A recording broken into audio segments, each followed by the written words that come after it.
Bon, ce sont des infractions qui ont été mises sur sa tête. Il a rejeté ces faits et il a soutenu avec force détail que le droit de manifester est un droit constitutionnel. Le dossier devait être classé purement et simplement parce qu'il n'y a pas d'infraction. Mais en dépit de tout, il a été conduit à la maison centrale. Le dossier est pris en flagrant délit, ce qui suppose que le procès pourrait se tenir demain, après-demain, dans les meilleurs délais. Si on respecte les dispositions, je suis désemparé, parce que depuis plusieurs années, ce genre de dossier fait toujours surface. Mais en tant que légaliste, je veux mettre la pression pour que le procès soit rapidement organisé. Maître Salifou Béavougui à l'instant. Au Libéria, Joseph Boakai a officiellement pris fonction hier lundi à l'issue d'une cérémonie de prestation de serment dans la capitale Monrovia. Le nouveau président a promis lutter contre la corruption dans tous les services publics. Docteur Isiaka Souare de l'université Lansana Conté de Conakry en Guinée, expert international en gouvernance et médiation, revient ici sur les points essentiels d'action du successeur de George Weah.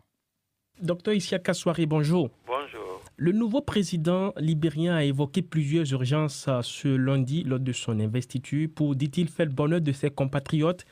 Quels sont les points sur lesquels il faut agir dans l'immédiat, selon vous? Comme lui-même il a dit, je pense que essayer de réconcilier les Libériens, parce que les élections, le résultat était bien serré. Donc il faut vraiment agir sur la polarisation qui est née de ces élections. Deuxièmement, son principal point qui a été en sa faveur contre George Weah, c'était la lutte contre la corruption.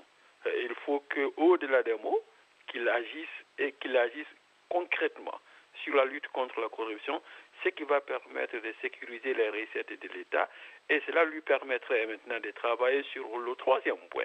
Ça, c'est la lutte contre aussi la pauvreté, c'est-à-dire essayer de réduire le niveau de pauvreté, de permettre aux populations libériennes d'avoir un développement socio-économique conséquent grâce à ces ressources, mais aussi à la bonne gouvernance économique. Alors, sur cette question de lutte contre la corruption, il faut dire que les prédécesseurs de Joseph Boakai ont déjà fait cette même promesse, mais elles sont restées sans suite. Qu'est-ce qui devrait être la nouveauté pour le successeur de George Weah durant ce mandat? Lui d'abord, je pense que lui, il doit agir, comme je l'ai dit, concrètement au-delà des mots, savoir que les gens se souviennent de ce que lui, il a reproché au président sortant.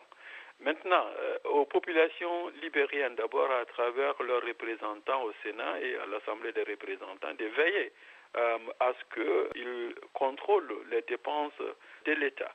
Et puis les populations, parce que souvent on a l'impression que les gens pensent que avec un leader tout va s'auto-voler, s'auto-contrôler. Non, ça ne marche pas comme ça. Oui, les dirigeants doivent être exemplaires, mais ils doivent savoir aussi que si, pour une raison ou une autre, soit eux ou certains de leurs collaborateurs ne respectent pas les règles, mais qu'il y a aussi des contrepoids. Il faut donc que les contrepoids agissent. Donc je parle des représentants élus, Sénat, Assemblée des représentants. Les journalistes, la presse doit jouer aussi son rôle de façon professionnelle et rigoureuse, et la population aussi. Alors, parmi les acteurs de la société que vous avez cités, il y a les sénateurs. Est-ce que vous craignez que le contexte actuel de la vie socio-politique constitue un obstacle dans la réalisation de cet idéal pour Joseph Boakai?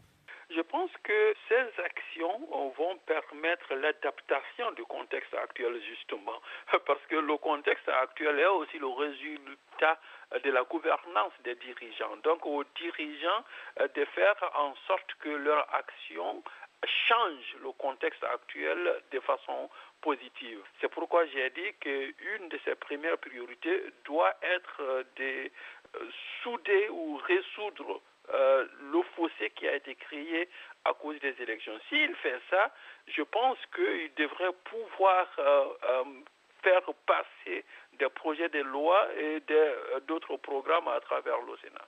Alors, beaucoup d'experts, dont vous-même, avaient suivi avec beaucoup d'intérêt les élections passées et surtout le fait que George Weah reconnaisse sa défaite, ce qui a donné une belle image de démocratie à ce pays dont on connaît l'histoire. Comment aujourd'hui le nouveau président peut conserver cette place et surtout ce poids et même l'améliorer dans l'échiquier sous-régional aujourd'hui? Justement, c'est ça, c'est d'agir de façon responsable. Ce qui arrive souvent dans bon nombre de nos pays, c'est que on reconnaît le rôle des contrepoids, sauf que lorsque ces contrepoids agissent à l'encontre de notre desiderata, on n'obtempère pas.